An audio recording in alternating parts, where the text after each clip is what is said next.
Ya, terima kasih. Anda sudah pegang teks kan? Teks Misah bahasa Bali. Ada umat yang baik yang menyiapkan itu agar kita tidak menonton katanya. Saya ide yang bagus. Ini bagian dari perutusan. Dan saya pribadi untuk khotbah bahasa Bali jujur, itu setengah mati. Karena campur-campur mesti sedikit lebih bagus. Kayak lawar itu kan. Campur-campur itu enak deh. Kalau lawar tuh daging tok gak enak, katos dia. Nah. Sekadi Injil yang raine puniki, kalau kita renungkan itu betul-betul membuat bulu kuduk berdiri. Hebatnya bahwa pertama-tama sebelum Yesus mengutus para murid, mereka diminta berdoa. Bayangkan tuh. Anyi-anyiane mula saja linggah, nanging jur anyine tua abedik. Ento kerana mapinunas je tekian ide sang medui anyian.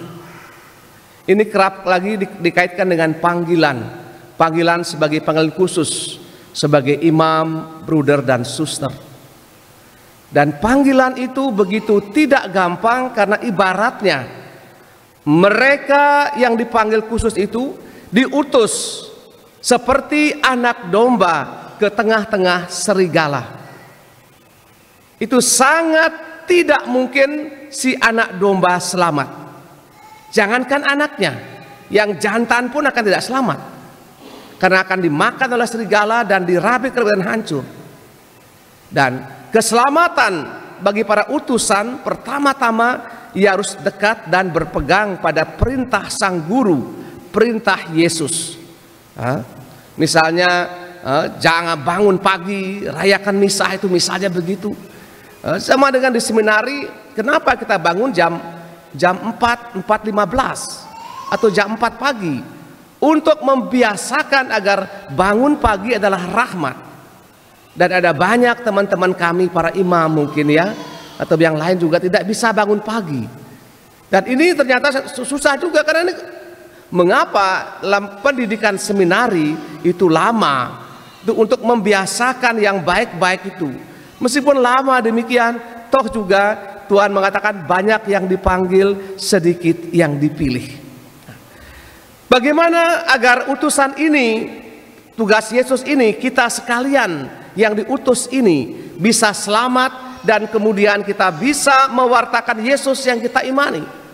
Ada banyak cara, tapi satu hal ingin saya katakan, saya kerap menyampaikan dalam bentuk cerita karena ini lebih menarik ya. Orang ingat ceritanya ya. Ada kisah begini nih. Suatu kali Yesus membangunkan pagi-pagi para muridnya, mengatakan, para murid, hari ini kita jalan-jalan ke Bedugul kah, tapi buat ke Bedugul sih, kita mungkin ke Tawangmangu begitu, ada naik bukit sana kan. Kamu jalan pagi-pagi, bawalah, semua orang wajib membawa batu hitam sebesar segenggam tanganmu. Semua bangun semua. Petrus, karena dia mungkin paling pintar, dia bawa yang sebesar kepala manusia itu besar, dia pikul. Biar saya paling besar, saya kan pemimpin, bawa. Sorry, maaf, salah. Petrus bukan yang besar, yang paling kecil, karena kan mau mendaki gunung, dia bawa yang paling kecil, sekecil gini. Jalan, orang pegang ini, dia terus bilang, ayah saya santai, masukkan saku. 2 jam berjalan sampai di puncak gunung, kita berdoa. Berdoa kemudian pegang batumu dengan tangan begini, kemudian Yesus mengucap berkat dan batu itu menjadi roti. 11 rasul makan kenyang, Petrus tidak bisa makan karena segini rotinya. Dia makan kecil. Dia lapar, dia minta, tidak boleh, makan sendiri punyamu. Yesus tersenyum saja. Akhirnya seminggu kemudian, sama sekarang kita jalan ke pantai. Perintah yang sama, bawa batu sebesar sekepal tanganmu itu. Petrus karena saking pintarnya dia ingin balas dendam. Dia bawa batu sebesar keranjang. Ya pikul itu. Biar nanti saya makan puas katanya. Sampai di pantai jejer semua. Kita ucapkan doa Bapa kami. Kemudian sekarang semua batu itu lempar jauh-jauh. Dan sebelah orang lempar jauh karena kecil gak apa. Petrus karena besar sebesar keranjang ini, dia tidak bisa lempar apa-apa. Kemudian Yesus mendekati. Aku mengutus kamu seperti anak domba ke tengah-tengah serigala. Ikuti perintah guru. Kalau tidak, kamu akan celaka seperti kau sekarang ini. Nah, akhirnya para murid semua tersenyum menertawakan Petrus. Akhirnya Petrus malu sendiri. Nah, itu cerita yang kerap diulang-ulang dalam konteks panggilan. Kerap kali kita umat Katolik sudah sebagai imam, kita diberi aturan minimal rayakan hari raya dan hari Minggu setiap misah itu. Mungkin mengapa ini perintah gereja, 5 perintah gereja Anda baca itu, dan itu kita mengaku itu sebagai perintah Yesus sendiri. Romo, saya bisa ndak misah 2 tahun Romo, toh saya masih hidup Romo, masih ngelah tabungan 2 miliar, nunglah kuranan jegeg Romo, ngelah celeng sata. Saya bilang syukur kepada Allah, malam ini juga Tuhan akan panggil kamu. Masih ingat cerita orang kaya yang bodoh itu? Dia rombak semua lumbung-lumbungnya, dia bangun yang besar-besar, dan dia mengatakan, hai jiwaku, bertenang-senanglah, terjamin makanan bertahun-tahun untukmu, tapi malam itu Tuhan mencabut nyawanya. Apa arti semua itu? Mari kita bersyukur bahwa kita punya banyak kesempatan, dan ada banyak gereja, tapi hanya gereja Katolik yang punya 7 sakramen. Ini penting masuk kalian. 7 sakramen. Kemarin orang nikah dalam sakramen pernikahan. Sampai hebatnya sakramen itu, sampai yang janji nikah menangis. Bukan terharu, menangis.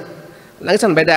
Kalau orang menangis itu gerong-gerong. Kalau menangis kan itu terseduh-seduh itu, karena saking mendalamnya. Juga nanti setelah misa kedua ada permandian.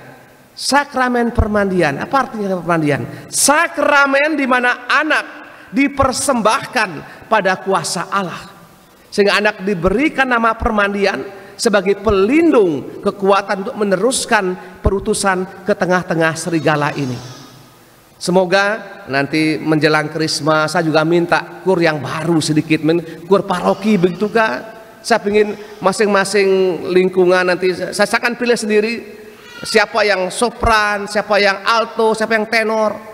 Mungkin masing lingkungan mungkin 5 orang. Supaya nanti pada Krisma nanti kita punya kur paroki. Itu rencana saya sih. Nah, saya omong dengan Romo Yonce, dia setuju, kita buat coba. Supaya ada variasi, tidak rangkap-rangkap. Kalau sudah misalnya yang satu ya sudah, kalau sudah kur paroki coba dia kur supaya mantap. Yang memang mau, yang memang bersedia. Karena ada yang mau tapi tidak bisa, ada yang bisa tidak mau. Nah, saya ingin ada yang bisa dan mau diberitahu, mau dibentuk.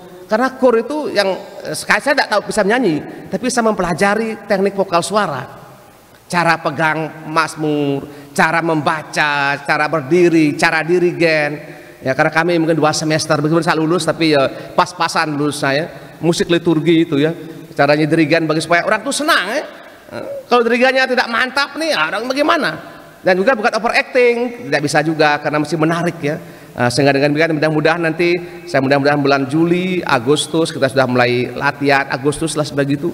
Karena itu bagian dari perutusan ke tengah-tengah serigala. Mudah-mudahan yang akan dihubungi bersedia untuk menjadi kur paroki, kur inti paroki, agar apa-apa kita punya kur yang baru. Kalau kur lingkungan mungkin setengah mati juga. Ada yang nyanyi setengah mati supaya ada kur khusus ini. Dan itu menurut saya bagian yang kita akan buat terobosan baru, cara agar kita punya kur lebih baik, agar bisa nanti ikut pesparani. Kalau tidak bisa. Kita kalah dengan jauh dengan Tuke, Babakan jauh. Mereka selangkah depan kita. Karena tekniknya juga mungkin caranya, dirigen dan sebagainya. Kita mohonkan semangat ini dalam misa kita pada pagi ini. Amin. Ngiring ngadeg sareng sami.